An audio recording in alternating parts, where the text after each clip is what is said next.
This is the entertainment roundup for Tuesday, June 12th, 2012. I'm J77 doing the audio topic, and without wasting any time, let's get started on some of the stuff that I have been following over the last few days leading up to Tuesday. I might as well start off with this video. This story is a very, very heartfelt story. Something that I give all my hopes, prayers, and well wishes to, and hope that she makes a speedy recovery and come back stronger than ever once she goes for surgery. If you guys are hearing my voice, you pretty much know where I'm getting at.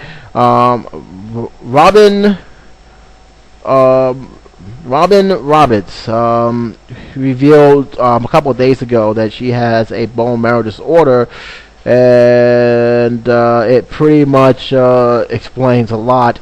I'm going to read the article for you guys. I'm going to read it as a whole, so you guys can understand where I'm coming from with this, and why, in all fairness, why I get upset when I hear people faking this illness to the point where they are conning people out of their money, which I'll get to about that in a minute. But basically, this is the article says. Good Morning America anchor Robin Roberts broke some bad news to reviewers on Monday, announcing she has diagnosed with M.D.S, a blood and bone marrow disorder formerly known as pre-leukemia. The doctors tell me I'm going to beat this, and I know it's true. She wrote in an open letter posted online after she announced her diagnostics on the show. In 2007, Roberts revealed that she had breast cancer and underwent successful surgery to treat it. Though she has been in remission since then, she revealed her new diagnostics is linked to the earlier health battles. Sometimes the treatment for cancer can cause other serious medical problems, she wrote. Roberts said that she was given her diagnostics the same day she found out that Good Morning America beat Today's Show in the ratings for the first time in 16 years. An historical day for the anchor team. Talk about your highs and lows, she wrote. Last month she found out she will have a chance to interview President Obama about his stance on gay marriage while she was in the hospital having bone marrow extracted. The combination of landing the biggest interview of my career and having a drill in my back, that's God only gives us what we can handle, she said, and that it helps to have a good sense of humor when you are smack into the obstacles of life.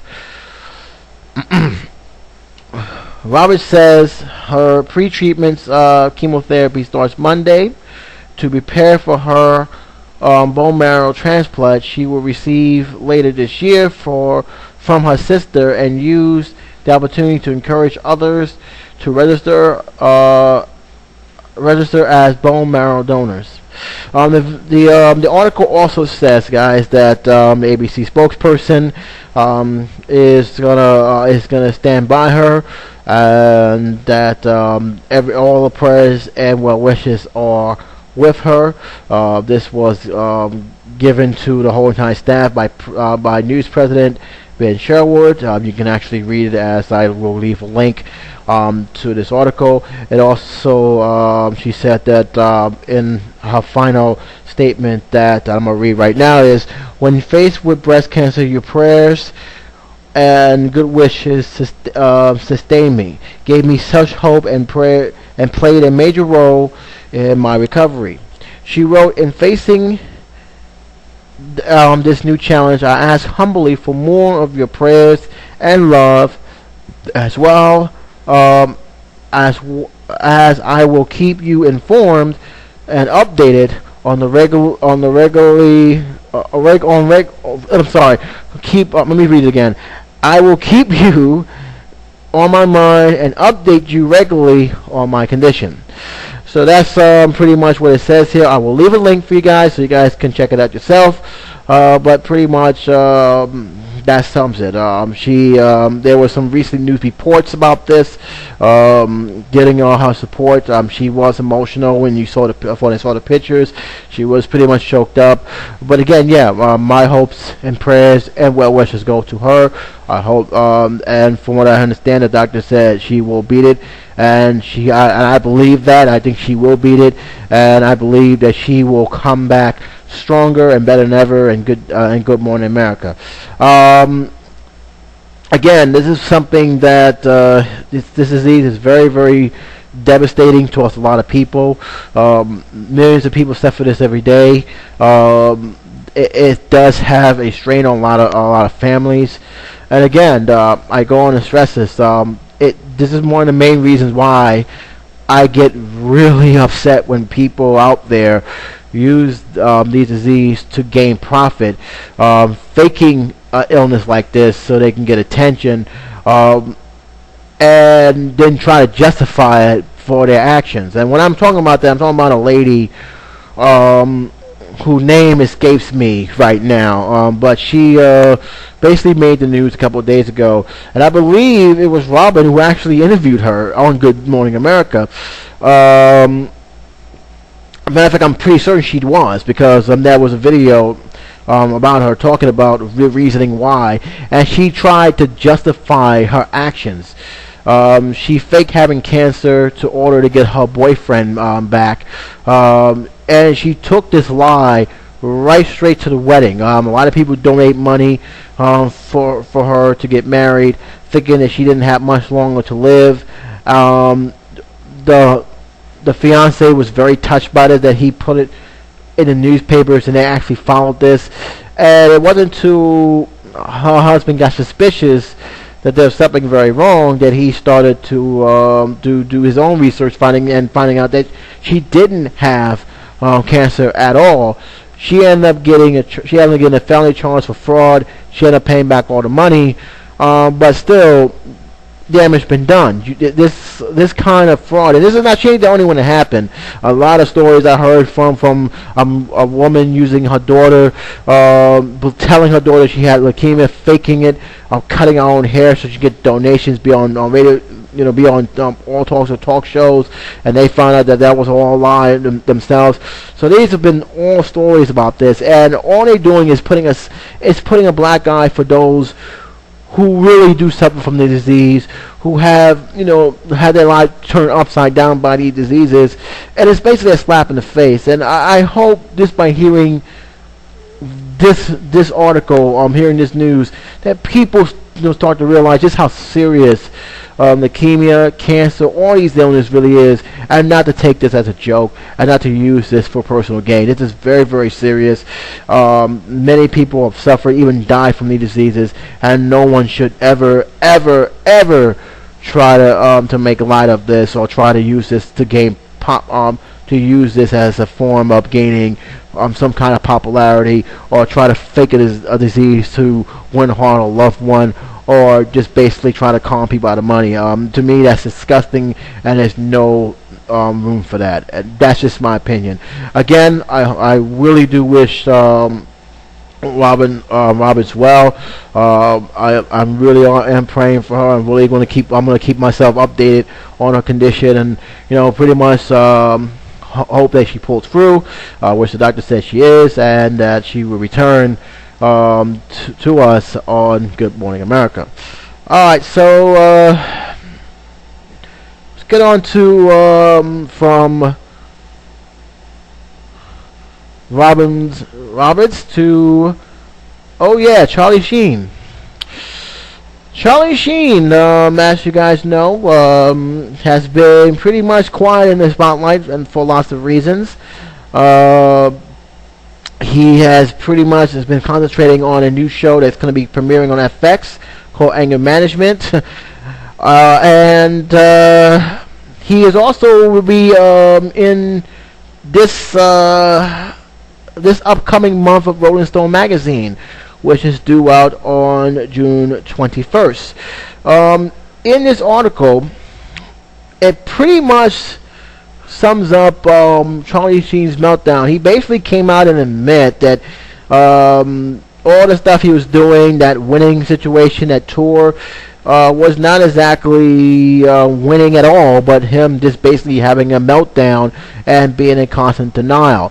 As you all know, there was a lot of stuff that led to him eventually losing his job, even losing custody of his children.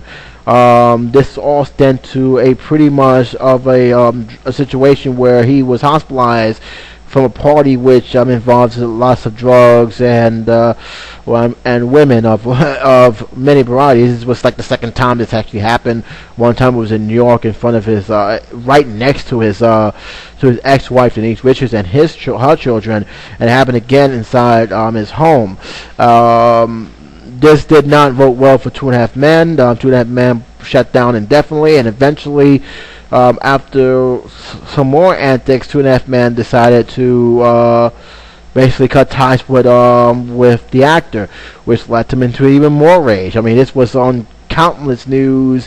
He was basically ranting and getting just basically losing control, and pretty much he was just basically on a big roller coaster ride down to nowhere, leading up to pretty much him finally calming down, but not after not after losing custody of his children due to his antics. In this article, it's pretty much a brief what he was saying. It's not the full extent. This pretty much was brought up by Daily News. But it pretty much says here, clearly a guy gets fired, his relationships are in the toilet, he's off to some effing tour, there's nothing winning about any of that, Sheen said in an interview that will appear in the magazine. The actor, who is set to star in upcoming FX Anger Management, said his breakdown stems from being under too much pressure. It also says too much people pleasing, not enough breaks. Over 30 years foaming into one focusing tsunami-like release, he explains. Basically, it comes down to him just being overworked, a lot of built-in emotion, and it just came out utterly wrong. And to be fair, I think that's pretty much genuine for most people. I mean, when they overwork to the point where they don't release that anger or don't release that stress, if they don't release it soon and they're allowed to keep it in, it definitely comes out. It explodes right out into ways that even them themselves could not imagine. So I can understand where he's coming from with that. The actor lost a bid to win sole custody of his two sons from his ex-wife, Brooke Mulder, I think, a month later. It is a big day of gladness. The Sober Valley log, because now I can take all that kind of weird Brazilians never had to look at. Can't even heard this word before. It's pretty much jumbled up. I'm gonna say never had to look at something again, and I never had to put those silly shirts as long as this warlock exists. Oh, pretty much this is pretty much from what I believe he had that YouTube channel, and the actor told TMZ when he found out he was fired. I have no idea what that word is that I was looking at, but obviously this is when he was just ranting. And I'm not trying to decipher that word because if I do, I'll probably lose my mind. But it definitely, he was definitely on a road to nowhere with that.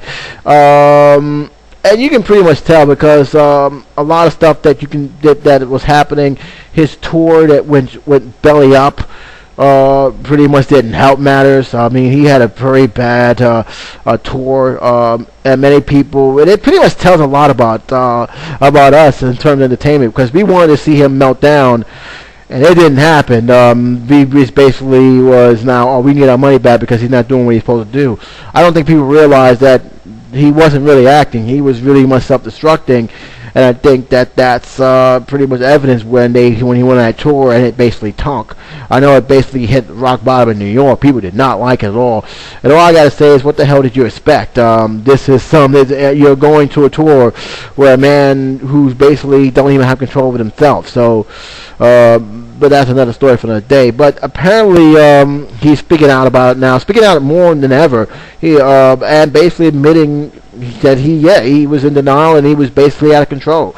So at least that's, to me, if anything else, that's the first step to actually recovery, which is to talk about what the hell happened and what led you down that road. And so far, from what I got from this article, which I will leave a link to, it definitely explains at least some of the stuff that that led to his downward spiral, which cost him his custody of his two sons, his and his TV show. The only thing I can say is that I hope he learns from his mistakes. He learns from his errors and what led to him going down there, and learn to be mindful and not fall into that same path again, especially now that he has a second chance to rebuild himself with his new TV sitcom. Mind you, many people are going to be watching him, and many people are not buying that he is actually turned a new leaf. Many people do believe that he still has that bad boy mentality.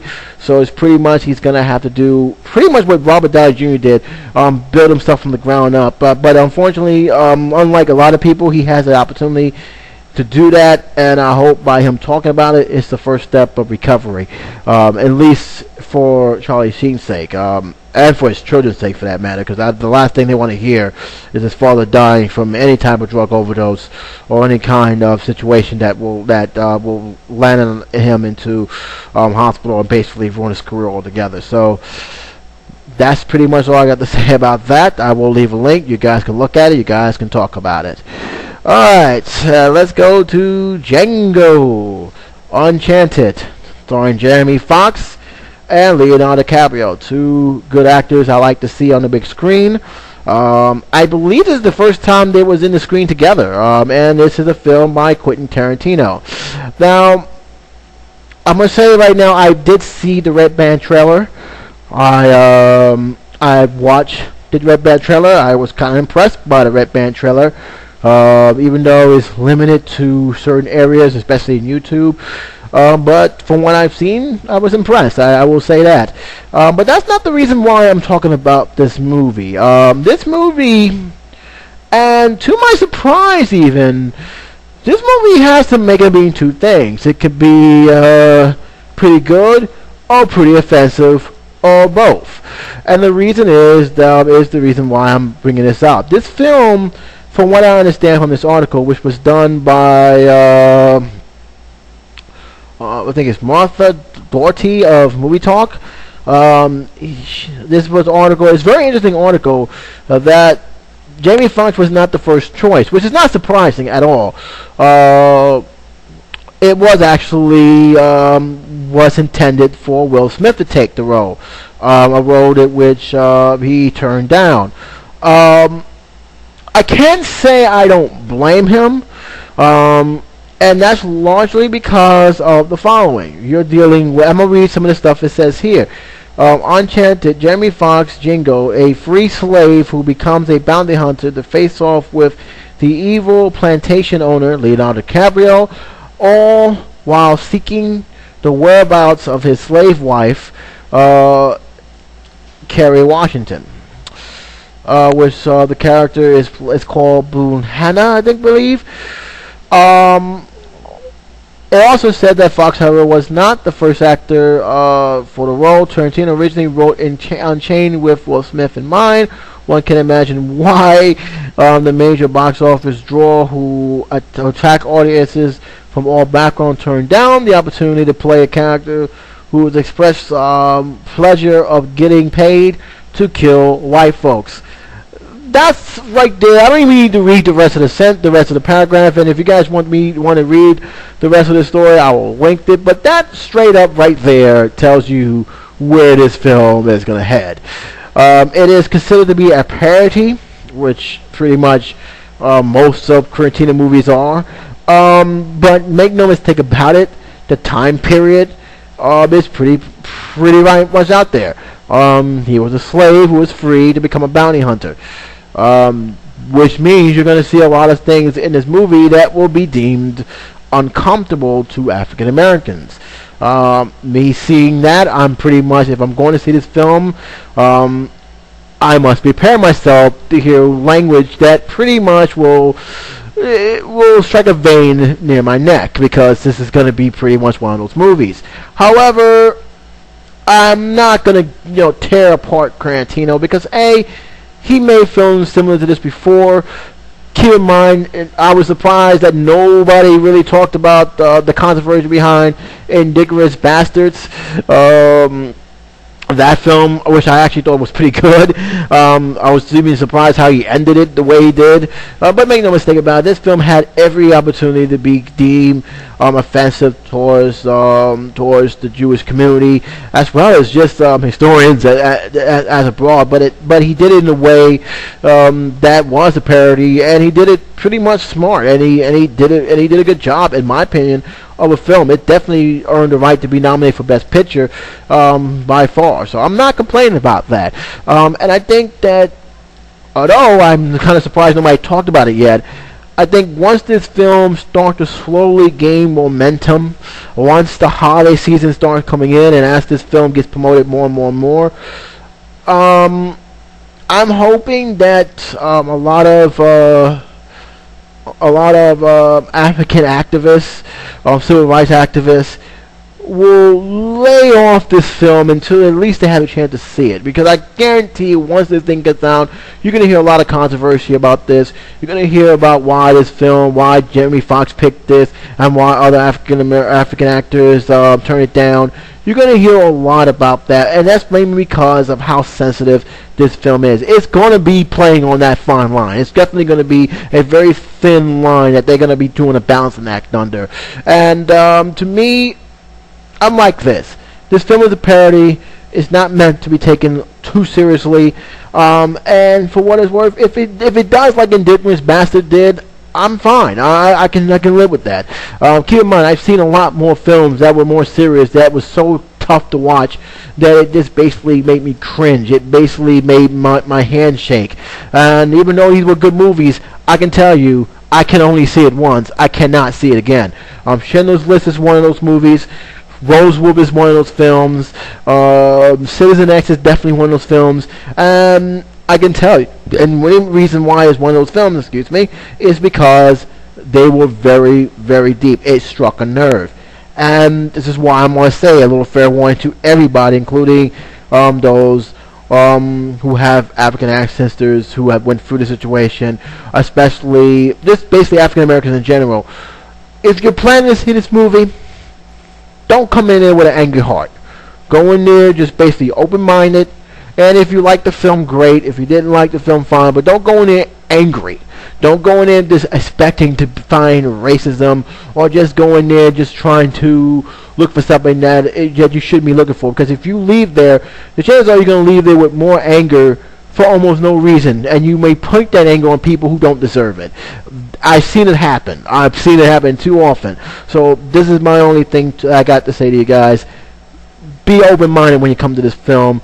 And if you don't like it for whatever you saw in the movie, that's fine. But at least you came in there looking to beat up somebody because of what was being seen in the big screen.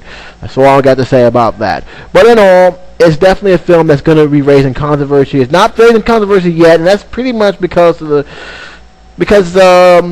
trailer is a red band trailer, so it's very, very limited. The trailer is only going to be seen in most art house movie theaters, and especially movie theaters that has R-rated showings. They probably will show, but red band trailers are very, very strict and very, very not so majorly push unless those type of movies are being played, and if they know a mature audience is going to be watching these trailers. So keep that in mind. It is going to be one of those films, but it also has to make it be a pretty much cleverly good film. So all I gotta say is just be patient, wait and see, and you may be surprised. Okay, I'm going to go with two more articles here. Those two more articles that I'm going to be talking about. As a matter of fact, three. Might as well talk about this one. This one pretty much is... This happened over the weekend, and the story continues to get more interesting and interesting. But you pretty much guys are aware of Lindsay Lohan crashing her car on a big rig. And I got to tell you, from what I saw in the pictures, oh my God, she's lucky to be alive. She is very, very lucky to be alive. When I saw those pictures, I just couldn't believe it. Apparently, from what I got the reports, and I've been following this, that Lindsay Lohan got into a car accident on Friday that landed in the hospital. This was from some of the reports from U.S. Weekly as well as other news outlets. The actress was driving her black Porsche on her way back from the Liz and Dick set, and it slammed into the back of an 18-wheeler, according to TMZ. The front of the Porsche was totaled, as seen by the photo from the scene obtained by TMZ. The passenger window shattered, the rear bumper completely removed from the vehicle. Lohan was transported to the emergency room, though not by ambulance. Lohan and an assistant who was a passenger in a car had no serious injuries and were later released from the hospital. She is fine and already headed to resume her work, which she did. She is now constantly doing her made-for-TV movie, which has gotten more and more buzz due to the pictures that they was being released. I'll get to that in a minute, but the 25-year-old actress is now back on the set of the Lifetime movie, and pretty much that's it. There were other reports, however, which makes this whole story weirder. That I'm gonna for the time being, saying that I don't think it's true. If that is the case, ABC had mentioned it. It's a very short video. I'm gonna link it to you, but it says that the driver was making statements that Lindsay was trying to bribe him, which Lindsay flat out denied. She said she was completely cut off, and when she tried to slam her brakes, it gave way, which caused her to crash. The police officers pretty much didn't confirm this, but what they did confirm, which I'm kind of happy, because when the news broke out, the first thing I looked at was the comment section. Before I even read this, I looked at the comment section, and I do it for a reason, because I want to see where the people was coming from and what they was commenting on. And almost all of them had pretty much wagers of whether or not it was DWI, where she was on drugs, where she was drinking, all sort of things. Not most of those comments was not, oh, is she okay? But I'm glad she's fine. I hope she's not seriously injured. No, these comments were, oh, she's at it again. Oh, she's probably doing drugs. Oh, what's her excuse now this time? No one have ever taken account that she may have been in a serious injury. And looking from the pictures, I was stunned she actually didn't get into serious injuries, or even worse, we're in a coma, because it definitely looked like that. It looked more serious than what actually has been reported. And as the more and more pictures come out, I'm saying, wow, she is lucky to be alive. But most of the comments was not like that. Most of the comments was pretty much like, oh, wow, she must have been texting or anything else. No one ever took an account about her life, and that's kind of sad when people are wagering which one is it. A, DWI, B, cocaine, C, on the phone. Not one, almost all the comments, not all, but almost all the comments from one site. Oh My God News was pretty much even. There were some people wishing well wishes. Others was just basically saying it was just her at it again because of drugs. But one thing I noticed, that majority of them really did not thought about her almost having her life taken. It was just all either drugs, alcohol, and all of them just automatically wanted to assume that it was Lindsay Lohan's fault. Now, the report did not give a specific. They're pretty much still investigating this, but from what I gathered from this, it's definitely clear that it was just an accident. The police basically said no drugs was involved in any shape or form, which I'm kind of happy, and they basically said that that they're still investigating what really caused the accident. The reason why I'm bringing this up because number one, the I don't know, the truck driver said this to the reports about Lindsay saying that he's lying, and I gotta say I believe it to an extent, but at the same time I'm gonna say this: when a truck is near your car, let it go. Don't try and beat it. Don't try and just let it go, because those things, it will take your car out just like that. And they do have blind sides, and they can't see you. I mean, that's all it is to it. If you're at a certain distance from the truck, they're not going to see you. Then that's the most dangerous part. I do not trust those trucks. I get scared when they come past the car. I get scared when I'm in the passenger seat and that truck is going past them. I ain't going near that thing. So this is a word of advice for Lindsay. If you see a truck go by your car, just pass it. Another thing about this, I know a lot of news articles for some reason saying it's her fault because she should have a chauffeur. Hey, if she got a license and she's allowed to drive, that's not an excuse. I mean, leave that one alone. I'm not blaming her because she didn't have a chauffeur. That's just nitpicking. I just think it's an accident, at least unless something new breaks out, which from what I understand, it's not. So that takes care of that. I will leave the link below. You guys can check it out. I will also leave the link to the video which shows that.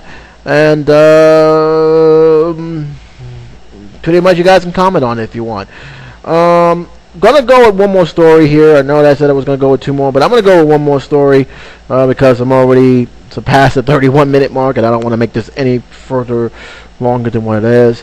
But I might as well talk about this story here. Director of Battleship, I'm going to just make it very quick. I've made some statements regarding the movie saying it was too big to succeed, which got me scratching my head. Basically, he came out on a I believe a convention and said in a conference about the movie that he said that the movie he wanted to make a naval movie, but nothing seemed to came to fruition. He also said, so basically when the idea of Battleship came to mind, when it was first suggested, he was instantly drawn to the challenge. However, some of the stuff he said got me scratching my head. And one of the stuff he said is, could I invent a movie around the idea of 5 ships fighting 5 ships? The answer, unfortunately, in hindsight, is no. Bragg told the crowd less than a month later. It was a movie that I tried so hard and I could get inside of, Bragg said Sunday, but the concept was too big and too powerful, and the money was too big and too powerful that the movie was going to run away with itself. I got news for you. I'm not feeling what he said. I'm not feeling what he said because, number one, when I saw the product of this movie, when I even saw the trailer, forget about the movie itself, when I saw the trailer, it was clear there was no effort at all to make a good movie. At all. The dialogue was bad. The effects looked like it was taken from other films. The story looked like it was not even original, taken from other films. The acting was, it was just terrible. There was no effort put into this film. And after hearing rumors that even Liam Neeson, a great actor in his own right, basically didn't even like the script, and it was reduced to the point where he was making pretty much cameos in this film, it was clear that this film pretty much had no original backbone in its body, and really the studios themselves didn't care about this film. This film tanked. People didn't buy into that. And let's be honest, it was a carbon copy of what considered to be a Michael Bay knockoff. And when I say Michael Bay knockoff, because even with Michael Bay's bad films, you can tell Michael Bay's films. You can tell what he's about, and either you're gonna like it for what it is, or you're gonna, basically hate it for what it is. But there's still some kind of pleasure that you get from a Michael Bay film, even when it's very clear that some of the property he makes is not that great. This film was just utter utter trash. That's basically what it was. It was utter trash. And the fact that he came out and said he was hooked to the challenge, and the fact that he couldn't make a 5 ships versus 5 ships. Here's the thing about this. We already knew that this was based on a board game, and there was no story that you can possibly base this on a board game. I have no problem with that, but you still could have made a film that pretty much resembles Battleship. You can still make a film where you can have probably a post-war, a World War II type or World War I type movie where you have a ship battling another ship, and basically have the story being told from a captain's point of view. I got news for you. It has happened before. We had seen films made before where it was more about the story about how 2 ships was fighting each other using different kind of strategy, and how one ship was thinking about how the other opponent was made, and how the other opponent was thinking about what that person was made, and how they strategized their plan, and which one had the better plan. It has happened. I've seen movies on this film, and guess what?